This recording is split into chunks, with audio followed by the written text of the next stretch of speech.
अक्सर नई शादी के बाद लड़की को ये मौका ही नहीं दिया जाता कि वो नए घर में वक्त लेकर खुद को समझा सके। हर छोटी गलती पर तनकीद, हर बात पर ताने और हर वक्त ये तवक्को कि वो पहले दिन से ही परफेक्ट हो। हालांकि हकीकत ये है कि एक लड़की अपना घर, अपना माहौल और अपने लोग छोड़कर एक नई जिंदगी शुरू करती है।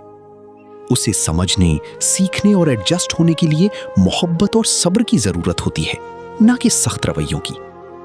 कभी कभी एक नरम लहजा वो सुकून दे देता है जो हजार समझाने भी नहीं दे पाते। रिश्ते इज्जत से चलते हैं, गुरूर से नहीं। ऐसे वक्त में सबसे बड़ी जिम्मेदारी शौहर की होती है। शौहर को चाहिए कि वो अपनी बीवी की इज्जत, एहसासात और खुददारी का ख्याल रखे।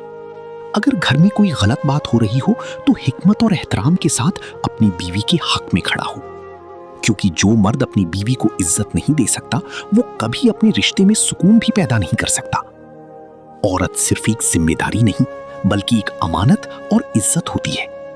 और याद रखें, जिस घर में एहतराम, नरमी और समझदारी हो वहां रिश्ते बोझ नहीं बल्कि सुकून बन जाते हैं।